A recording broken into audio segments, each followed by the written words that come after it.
ಆತ್ಮೀಯ ಬಂಧುಗಳೇ, ಶ್ರೀಮದ್ ಭಗವದ್ಗೀತೆ ತತ್ವ ವಿವೇಚನಿ ಟೀಕಾ ಅಧ್ಯಾಯ 4 ಜ್ಞಾನಕರ್ಮ ಸನ್ಯಾಸ ಯೋಗ. ಇದರಿಂದ ನಾವು 32ನೇ ಶ್ಲೋಕವನ್ನ ತಿಳ್ಕೊಳ್ತಾ ಇದ್ವಿ.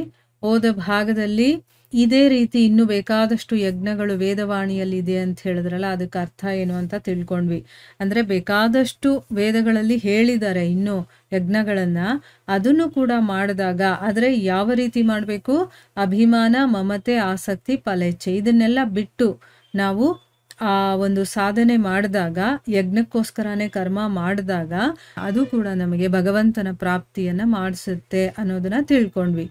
ಈಗ ಮುಂದಿನ ಪ್ರಶ್ನೆ ಏನು ಅಂತಂದ್ರೆ, ಇಲ್ಲಿ ಒಂದು ವೇಳೆ ಬ್ರಹ್ಮ ಅನ್ನುವಂಥ ಶಬ್ದ ಇದೆಯಲ್ಲ, ಅದರ ಅರ್ಥವನ್ನ ಚತುರ್ಮುಖ ಬ್ರಹ್ಮ ಇದನಲ್ಲ ಅವನು ಅಥವಾ ಪರಮೇಶ್ವರ ಅಂತ ತಿಳ್ಕೊಂಡ್ರೆ, ಅದೇ ತರ ಯಜ್ಞಗಳನ್ನ ವೇದವಾಣಿಯಲ್ಲಿ ವಿಸ್ತೃತ ಅಂತ ತಿಳ್ಕೊಳ್ಳದೆ ಇದು ಬ್ರಹ್ಮನ ಮುಖದಿಂದ ಅಥವಾ ಪರಮೇಶ್ವರನಿಂದ ವಿಸ್ತೃತವಾಗಿದೆ ಅಂತ ತಿಳ್ಕೊಂಡ್ರೆ ಏನ್ ತಪ್ಪು?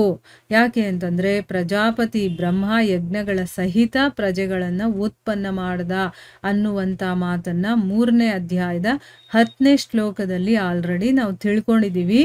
ಮತ್ತೆ ಪರಮೇಶ್ವರನ ಮೂಲಕ ಬ್ರಾಹ್ಮಣ, ವೇದ ಮತ್ತೆ ಯಜ್ಞಗಳ ರಚನೆ ಮಾಡಲಾಯಿತು ಅನ್ನೋದನ್ನ 17ನೇ ಅಧ್ಯಾಯದ 23ನೇ ಶ್ಲೋಕದಲ್ಲಿ ಹೇಳಿದಾರಲ್ವಾ. ಸೊ ಅದಕ್ಕೋಸ್ಕರ ನಾವು ಈ ರೀತಿ ಅರ್ಥ ಮಾಡ್ಕೊಂಡ್ರೆ ಏನ್ ತಪ್ಪು ಅಂತ. ಇಲ್ಲಿ ಬ್ರಹ್ಮ ಅನ್ನುವಂಥ ಶಬ್ದ ಇದೆಯಲ್ಲ, ಅದನ್ನ ಚತುರ್ಮುಖ ಬ್ರಹ್ಮ ಅಥವಾ ಪರಮೇಶ್ವರ ಅಂತ ತಿಳ್ಕೊಂಡ್ರೆ ಏನ್ ತಪ್ಪು?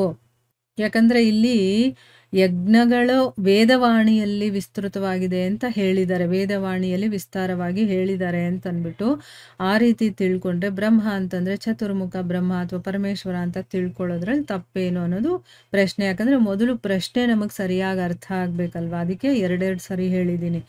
ಆಯ್ತಾ? ಈಗ ಉತ್ತರವನ್ನ ತಿಳ್ಕೊಳ್ಳೋಣ.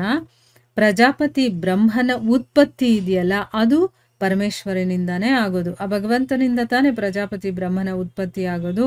ನಾವು ಭಾಗವತವನ್ನ ಕೇಳ್ತಾ ಇದ್ದೀವಿ, ಅದರಲ್ಲಿ ಹೇಗೆಲ್ಲ ಭಗವಂತ ಸೃಷ್ಟಿ ಕಾರ್ಯ ಮಾಡ್ತಾನೆ ಅದನ್ನೆಲ್ಲ ತಿಳ್ಕೊಂಡ್ವಿ. ಅದರಲ್ಲಿ ಬ್ರಹ್ಮ ಭಗವಂತನ ನಾಭಿ ಕಮಲದಿಂದ ಉತ್ಪತ್ತಿ ಆಗ್ತಾನೆ ಅನ್ನೋದು ಕೂಡ ನಾವು ತಿಳ್ಕೊಂಡಿದ್ದೀವಿ.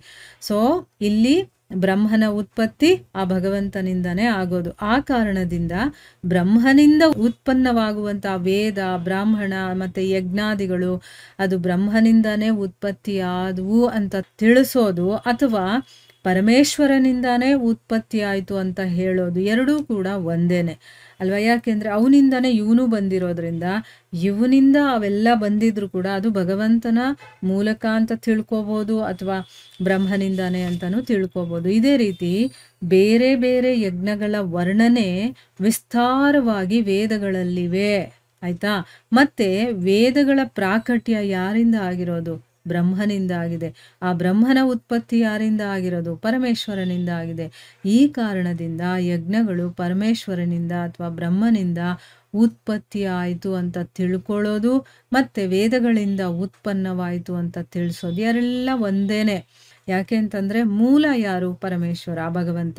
ಅವನಿಂದ ಬ್ರಹ್ಮ ಬಂದಿರೋದು, ಬ್ರಹ್ಮನಿಂದ ವೇದಗಳು ಬಂದಿರೋದು. ಸೊ ವೇದಗಳಲ್ಲಿ ಹೇಳಿದ್ದಾರೆ, ವರ್ಣನೆ ಇದೆ ಅಂತಂದ್ರೆ ಅದನ್ನ ವೇದಗಳು ಹೇಳಿದ್ರು ಅಂತಾನೂ ಹೇಳ್ಬೋದು, ಅಥವಾ ಬ್ರಹ್ಮನಿಂದ ಉತ್ಪತ್ತಿ ಆಯಿತು, ಪರಮೇಶ್ವರನಿಂದ ಉತ್ಪತ್ತಿ ಆಯಿತು ಅಂತ ಹೇಳಿದ್ರು ಕೂಡ ಒಂದೇನೆ ಅದು.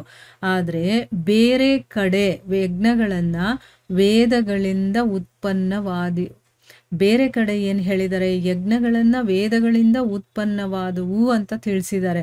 ಇದು ಎಲ್ಲಿ ಬರುತ್ತೆ ಅಂತಂದ್ರೆ 3ನೇ ಅಧ್ಯಾಯದ 15ನೇ ಶ್ಲೋಕದಲ್ಲಿ.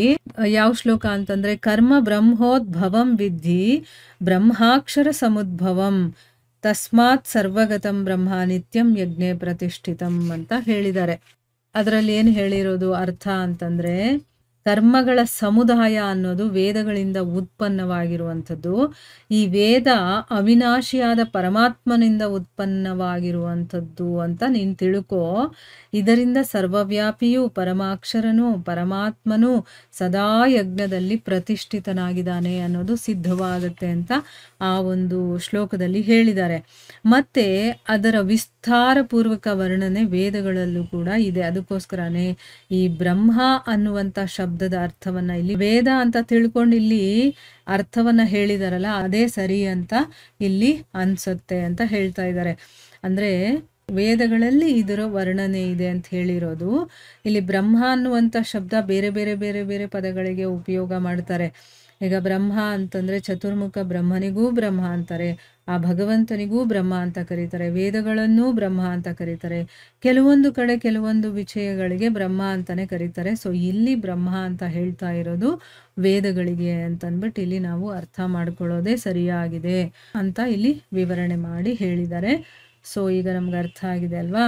ಇಲ್ಲಿಗೆ ನಾವು ನಿಲ್ಲಿಸೋಣ. ಹರೇ ಕೃಷ್ಣ.